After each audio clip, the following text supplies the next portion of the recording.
Welcome to the book club where the size is just right, the books aren't too long, and you never need to host. That's our job. We bring best-selling and award-winning writers of every genre to Twin Cities metro area libraries to share their stories, discuss their work, and answer those burning questions you've always wanted to ask your favorite authors. This is a book club where we don't have to argue about what the author meant. They can tell us. The book club that doesn't require a clean house or wine and cheese. And in this book club, if you haven't read the book, it's all right. Although, we hope you'll be inspired to pick it up next time you're in the library. I'm your host, Slade Kemet, and you can consider the book club rewritten because this is Club Book.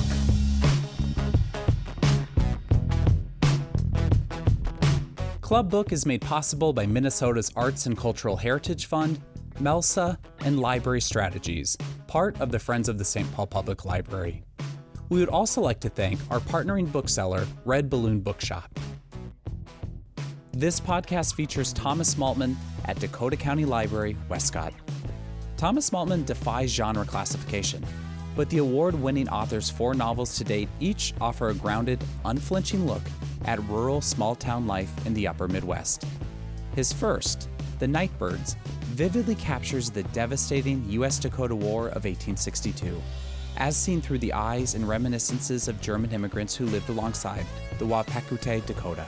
It amassed top literary honors from sources as varied as the Young Adult Library Services Association and the Western Writers of America. Maltman's follow-ups, Little Wolves in 2013 and The Land in 2020, return to the sweeping Minnesota prairie and cement the author's reputation as a master of the Midwestern Gothic. His latest, Ashes to Ashes, is a worthy addition to this corpus. In it, the sleepy town of Andwhen is rocked by 2 impossible mysteries. At the local Ash Wednesday service, ashes applied to the parishioners' foreheads refuse to rub off. Equally baffling, local teens uncover the centuries-old remains of a Viking explorer improbably buried in a nearby meadow.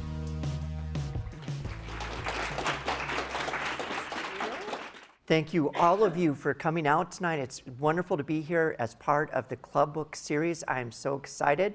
And so thank you to Holly and to Karen and Matt and Sarah and everybody else who has helped make this event possible. So I'm going to tell you a little bit about the story behind the story, because I find that readers often want to know, what were you thinking when you decided to write this story? So I'm going to share a little bit about the making of the Ashes, and then I'd like to read to you from a couple of different passages in the novel, and then we will open it up after that to your questions, because that's often my favorite part of the night, when I get to hear from you and what kind of questions that you might have. So I started this novel basically on a dare. My wife challenged me to write a novel without killing off any of the characters. And I thought that that was a worthy challenge, right? Could I do it? Could I do an entire novel without having any of the characters die? But then I started this story, and it was set during the middle of a major global pandemic. I found that it's really difficult not to have any characters die if your story takes place during a pandemic. And then Vikings arrived on the scene, and it became even more difficult to not kill off any characters, especially if those Vikings have weapons. And in fact, it became impossible, and I wasn't able to live up to my original goal of not killing off any characters. But I started the novel for a number of different reasons. So I am married to a Lutheran pastor. I am from outside of the Midwest, and I was brand new to Lutheran traditions. In our very first year on the prairie, my wife forgot to order the ashes for the Ash Wednesday service. So we had to make the ashes ourselves. And there we were in the garage of the parsonage. We had the palm leaves from the previous Palm Sunday service from last year, and we were stuffing them into an old Folgers can, and they would not catch fire. So we kept adding more and more lighter fluid until eventually they went up with a whoosh. Well, the next day at the service, when Melissa applied the ashes, they didn't wash away right away. And eventually they did come off, but I just kept wondering, every year after that, every Ash Wednesday service, I kept wondering what would happen in a small town, in a small community, if the ashes didn't really wash away. No matter what you believed, how would you behave if every day you woke up with a fresh reminder of your mortality? Would you feel called to do something that you had never done before? Would you be kinder to others seeing this image on them? And so these were some of the questions that I kept wondering about. And I eventually started to write a novel. Now, I was struck by this Ash Wednesday service as somebody who didn't grow up Lutheran, because it was remarkable to me in a lot of different ways. We spend a lot of time in American society not thinking about mortality, right? We hide our dead away in pretty green pastures as far away from us as possible. And yet this ceremony is all about our reckoning with our mortality, right? It is a time of reckoning. We also have to think about other things as well, too. And so that's really what drove me to write this story. And so it's a beautiful ceremony in many different ways. And you can see here I've got some various different slides and things like that too, because in the novel itself, the characters have, the marks take on different shapes, almost like this Rorschach test, that what you see is some reflection of the person themselves. So that was one of the major forces that was driving me to write the story. But I often think about a story as kind of like a braided rope, right? A braided rope is harder to break. And so when you have multiple strands, a story, it makes for a richer story. And so one of the things that I knew that I also wanted to write about when I was telling this story is years ago I was giving a reading up in Alexandria, Minnesota, and I first came upon the legend of the Kensington runestone. And if you don't know, Alexandria, Minnesota claims to be the birthplace of America. The Kensington runestone says that Vikings might have come to Minnesota 100 years before Christopher Columbus. Now, many scholars do consider the stone to be a fraud. However, I have met in my travels many true believers who think that the stone is real. And I really wanted to explore, a novel kind of leaves the scholars to their debates and really explores this question of what if. What if the Kensington stone was real? What if Vikings came to Minnesota in the year 1362? Who might they have met? What might have happened?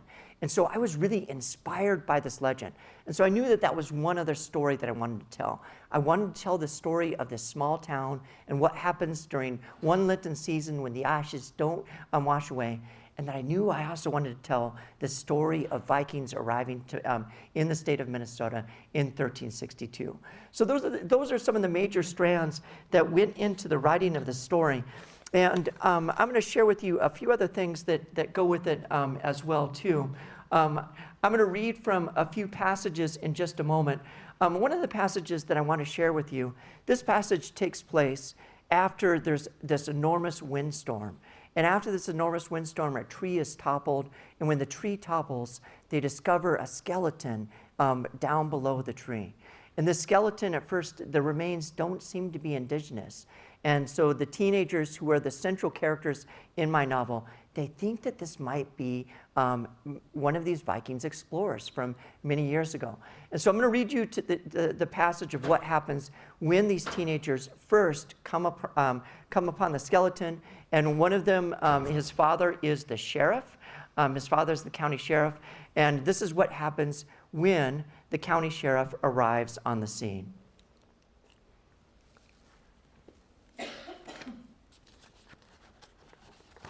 Oops. Hold on, I don't want to lose my page. That's the other page I want.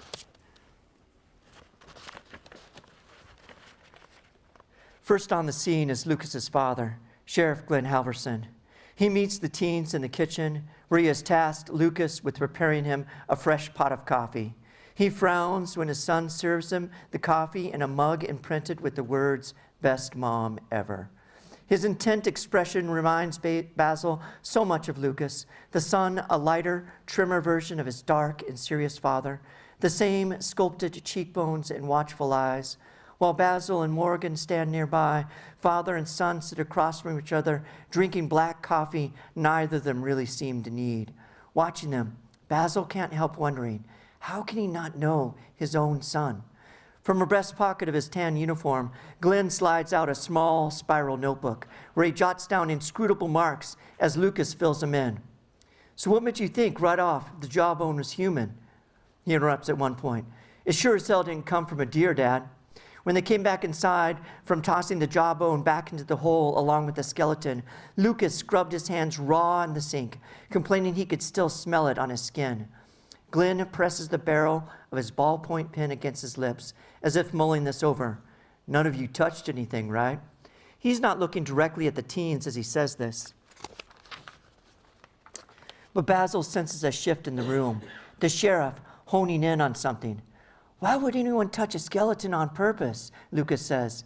He manages to keep his voice on an even keel while giving Morgan the side eye. Whatever leather remnant Morgan lifted from the breastbone, she stowed away in her handbag, much to Lucas's dismay. Why? Why do people do the things they do, Glenn says, setting down his pen. He studies his son across the table. You know, I ask myself that question nearly every day on the job. Why indeed? Lucas swallows a slug of black coffee and grimaces. Glenn turns his attention toward Morgan, and for a moment, Basil wonders if he's going to repeat his question about touching anything. There are days when I think I should have gone to seminary instead, like your dad. In my line of work, you don't get to see a pretty side of human nature. You don't in my dad's line of work either, Morgan says. And you should try working retail. 6 hours into a shift at Target, and you will lose your faith in humanity. For the briefest moment, Glenn's serious expression breaks. He chuckles while shaking his head. Fair point. Then his eyes narrow as he takes up his pen and prompts his son to continue with the rest of the story. Lucas is nearly finished when they hear another car in the driveway. That must be the best mom ever out there, Glenn says. Shelley Halverson comes into the kitchen a minute later, out of breath. She wraps Lucas, still seated in his kitchen chair, in a half hug from behind. You okay? Yeah, Lucas says. Like I was telling Dad, Morgan thinks this happened a long time ago. How about that, Glenn says. Nancy Drew and the Hardy boys here are apparently experts in the science of forensics. My mom was an archaeologist, Morgan says. Glenn sips from his coffee, peering at her over the rim. Morgan holds his gaze. I can't believe I drove off this morning without noticing that tree had fallen, Shelley says. My mother was a girl when that old oak took root. I can believe it, Glenn mutters. Underneath the droll commentary, Basil thinks he detects another emotion, anger, or maybe even fear. The ashen mark on the sheriff's forehead is a thinly swirling shape. It could be a noose or a single tear carving a trail between his brows. Shelley doesn't defend herself. She kisses the top of her son's head. So, Miss Halverson, Glenn says, how would you explain a dead person on your property? Jesus, Glenn, this isn't funny. When Glenn has nothing to say in response, she adds, no idea. My mother's people are buried in the cemetery outside the church. It's been that way for the Nelsons for the last century. It'll be that way when my mother's time comes as well. Glenn pushes his mug aside. I suppose you kids should show me what you found. He rises and stretches, his coffee only half drunk. My guess is that you're right about the age of the skeleton. I always thought that hill looked a bit like a burial mound. I think you got yourself a dead Indian on your land. Indigenous person, Morgan says softly, under her breath. Likely Sioux, he continues, as if she hadn't said anything. Dakota, Morgan corrects him again. She stands with her arms crossed at her chest. What? They call themselves Dakota. Sioux was the name their enemies gave them. It means snake people. Morgan pauses and then pushes on. And I don't think those remains are Dakota. The Dakota put their dead on scaffolds to make it easier for the souls to travel the spirit roads. This body was buried in some kind of ceremony. Glenn cocks his head, appraising her, a half smile quirking the corner of his mouth. Well, he says, either way, once we get out there, you kids keep your distance. He lowers his voice as he turns back to his estranged wife. And keep those dogs inside, okay? So that's the passage where they first discover the body. And I want to share with you one other passage as well, too, that goes with this novel, too. So this is one of the main threads of what happens to them in this Lenten season. But along with my fascination with rituals, I love history. And so I started writing this novel during the COVID lockdowns. And so I thought it was a contemporary novel at the time, but all of my other novels are historical fiction, and now technically this one also is classified as historical fiction. But I loved spending time with these characters in this strange story world. I have cried alongside these characters. And stop and think about that too. They don't tell you that when you first start writing, that sometimes you will be alone in your room, a grown man crying over people who don't exist. And when I started writing, my wife was always my first reader. I can remember handing her a chapter from my first novel, and when she came to talk to me about the pages, there were tears in her eyes. And on the outside, I was consoling toward her, but on the inside, I was like, yes, I made my wife cry. And this is not something that a husband should aspire to. And so I want to share just a brief passage about the Viking section right here too. Because on a more serious note, something else happened while I was writing this novel. My brother passed away from a drug overdose. And in this novel here, Brynhild, who is my Viking character, she is in Greenland where they had a settlement, and she has this prophetic dream that her brother is over in Vinland, which is what the Vikings called America, and that he is hurt and that he needs her help. And based on this dream, she decides to stow away on a ship and cross the ocean to go and try and help her brother. And I think that that longing to help your brother partly came out of things that I was going through in my own life as well too. And so this is the passage that happens when Brynhild stows away on the ship. Now, I should also say that these passages are written a little bit differently. They're written like a verse saga. And I was inspired by the poetic Eddas. I came across them, and there are all these wonderful things that are happening in the sagas, and I thought, why not write it this way? Why not write it as poetry as well too? And so this is one of the passages where you first meet Brynhild, and this is a scene where she is discovered as a stowaway on the ship. And I'm going to find my glasses here just a moment, and in my pocket. Thank you. All right. Snorri returned after the seas settled, muttering under his breath as he clambered down the hold ladder with his strike-a-light. I waited, my back against the wall, my face half in shadow, the narwhal horn between my knuckles, a ready claw, for I thought I knew the treachery of men. My flock parted for Snorri, who stood before me, a short, bow-legged man with a beard patchy gray. He quit muttering when he spotted me and held out a single salt loaf, his hands outstretched. The child made it through the storm after all. I licked my lips considering. Belly empty, I wanted nothing more in the world than that bread, but I feared this stranger. Come now, it's good bread. Old Snorri is the cook for this crew. Baked it himself, he did. I slowly climbed to my feet, legs unsteady as a newborn kid, fluid and seemingly boneless. I snatched the loaf from his hands, scuttled back to my place against the wall. Snorri laughed. Wild thing, aren't you? I chomped the loaf. So intent on my feast, I didn't see Snorri until he was upon me. He reached for me with one tentative hand, but before his hand touched my head, I lashed out with the narwhal horn. Snorri howled and reeled away. In the hold's wan, watery light, he held up his palm, blood black. You cut, Snorri boy. What'd you do that for? I told him that I didn't like to be touched. He made a hissing sound. Old Snorri brings the boy good bread, and this is how he's treated. A fine thing to cut a man when he just wants to touch his hair.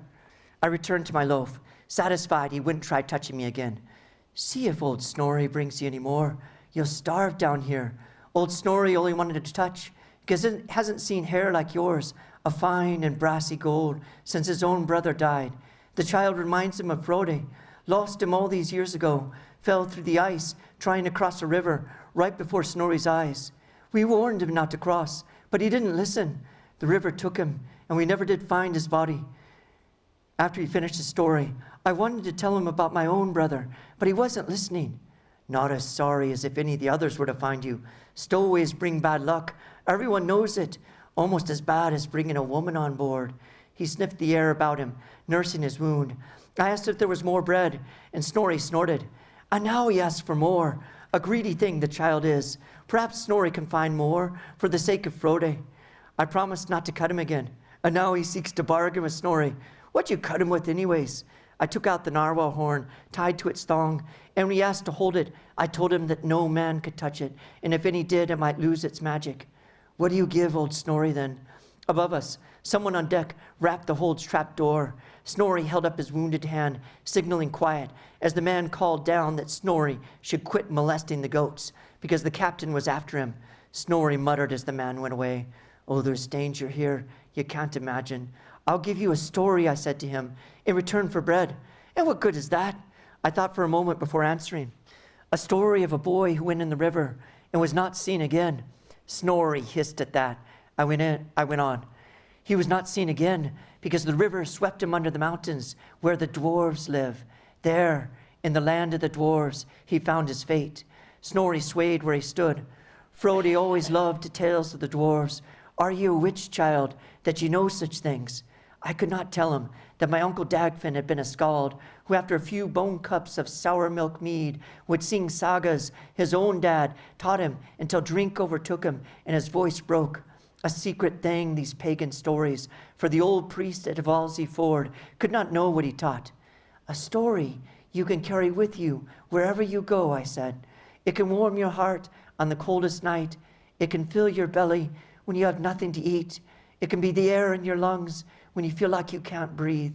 There isn't anything so precious as a story. You are a witch, Snorri said, wiping his nose on his sleeve. It's a fair trade.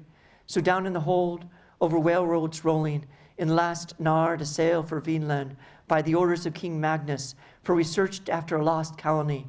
For a week we swapped tales for salt loaves, in a fog of goat breath, in a briny cold, in a crossing winter deep, I sang stories for my bread.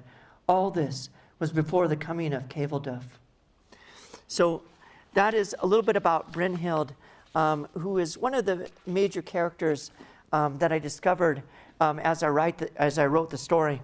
And I just want to admit to you something before we open this up as questions. So I've cried alongside these characters. I wrote it during a fraught time in our nation's history. But I really wish that I had a different talent. I wish that I had the gift of humor. But usually if I'm alone in my room, it's usually, and I'm writing something, and I'm laughing while I'm writing it, it's probably a scene that I'm going to have to cut from the novel later. So I wish that I had the talent of humor. And a case in point, in the novel that I'm working on right now, I decided that I was going to add a monkey to this chapter that I was writing. And the monkey's name was Voltaire the Terror. And I had so much fun writing about this monkey and describing his antics and things like that. And then I brought the pages to my writers group. And they looked at me and they said things like, do you really think you need a monkey at this point in the story? We feel like the monkey might be a distraction from your major plot points. Or as my friend Nick put it, Tom, shit can the monkey. And if I ever write a book about writing, Shit Can the Monkey will probably be the title of my story. And so there are no monkeys in Ashes to Ashes. Humor is not my gift.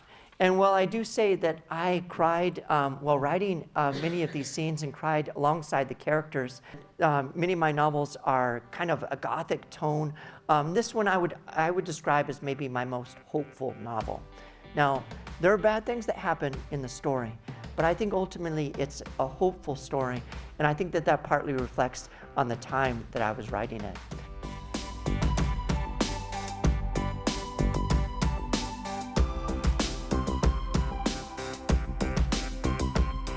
And with that, we have reached the part of our podcast where we turn to our club book audience for questions and comments for Thomas Maltman and his work. In this book club, we like to encourage members and authors to connect and engage and help bridge the gap between the page you read and the process it took to write it. Our first question of the night comes from an audience member wondering if there's a specific town this novel is modeled after. So just north of where I live, there's a town called Andwhen. And Andwhen is such a fun name for a town, but there's not much about Andwhen hopefully I'm not insulting anybody that's from there, but so I was like, I wanted my Andwhen, and so Andwhen became the title of the story. And as I mentioned, I'm not originally from Minnesota. I'm from Southern California, and when I first moved here, when we were first married, we lived in a small town of Morgan, Minnesota, which is out on the prairies, population 900.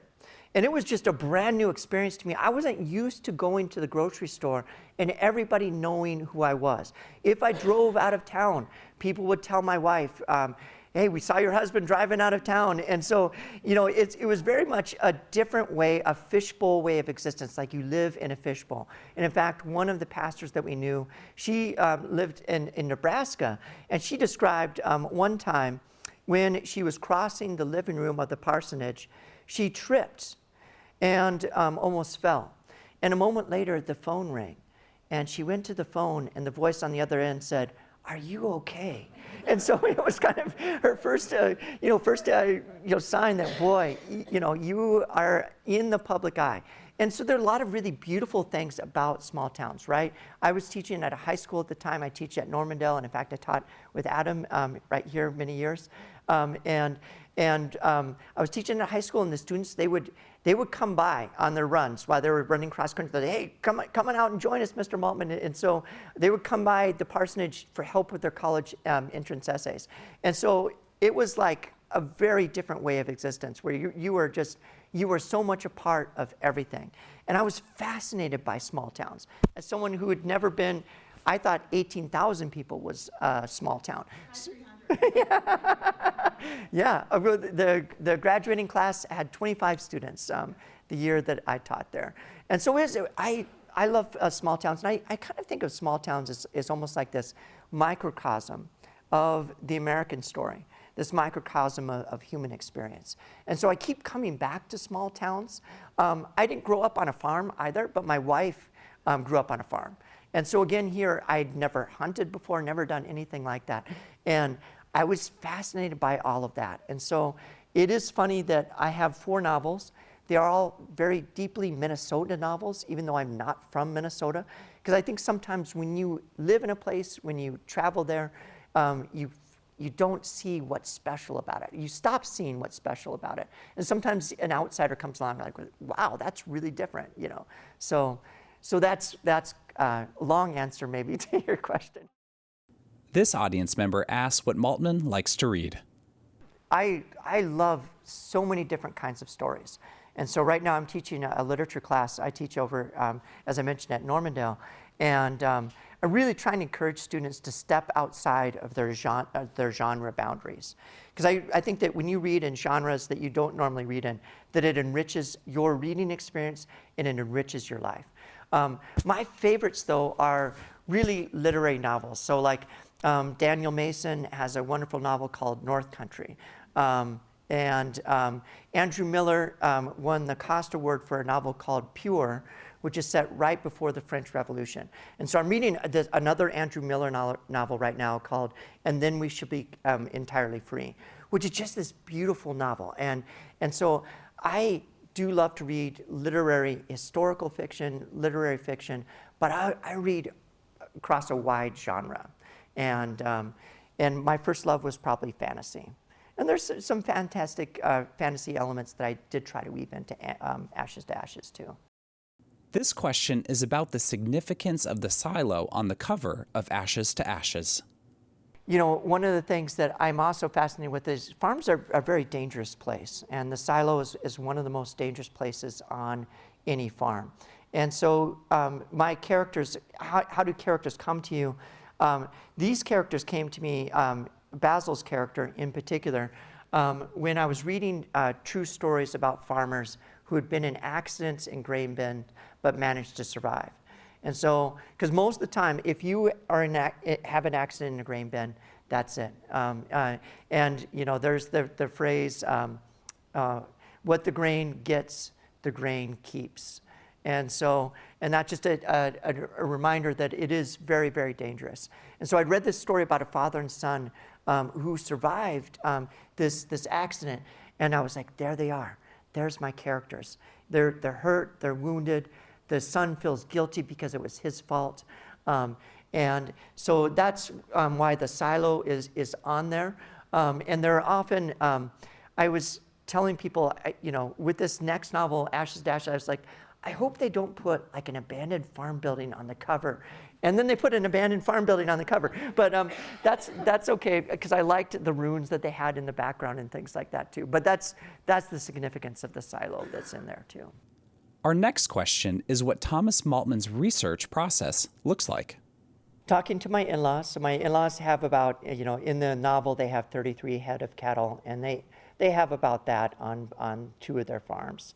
And so they're small family farmers. And so talking to them is where I get a lot of my information.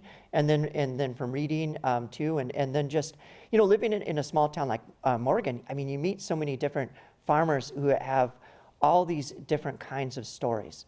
So in my novel, Little Wolves, there's another farming accident. One of the other dangerous places on a farm is where they collect all of the manure, particularly hog manure. The fumes can be deadly. And so I'd met this farmer who I thought of him as the farmer who could not die, because he'd actually fallen into one of these hog manure collections and managed to impale his palms on the outer rungs and climb out of it, and still had the scars on it too.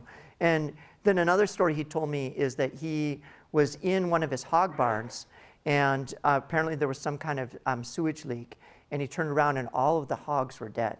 And so he held his breath, and he was able to walk out of there without dying. And so those are very grim stories. There's a lot of happy stuff that happens on a farm too. I swear it's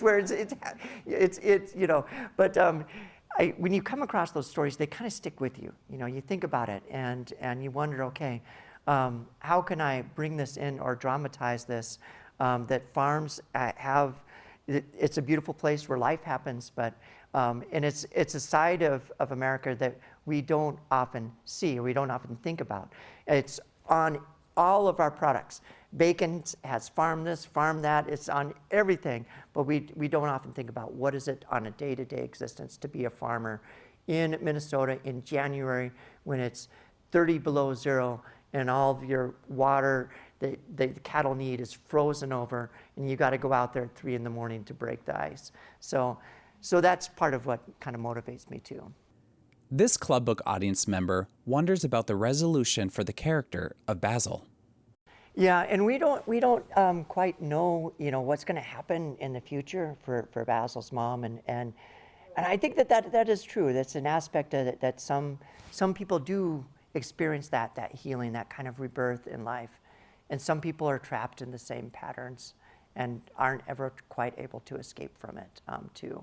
But ultimately, I would describe this as a novel about healing, about finding a pathway toward healing.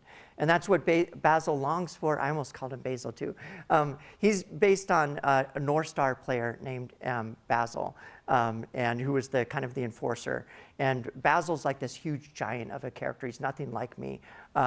But yeah, so he longs for his family to be restored, for his family to be whole, but it happens in a way that maybe he doesn't quite expect.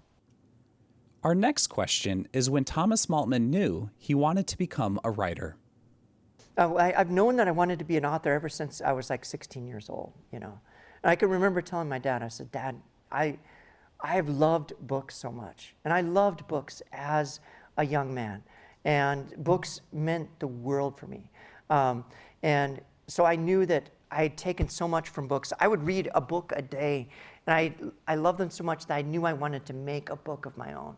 And I told my dad, I'm gonna write a book of my own, and I'm a major in English. And he said, you're gonna end up flipping hamburgers for a living. But I kind of ignored his advice and went on to major in English. And poetry was probably my first love. That was my emphasis too. Our last question of the night comes from a fan inquiring if Maltman has a favorite character. and my heart is torn. I'm going to go with Basil, though, because he's so different from me. You know, I'd be tempted to say Brynhild because she's so brave. Brynhild does a lot of things that I wish that I would do. But Basil's more of like this gentle kind of giant who is really starting to find himself in literature and in stories.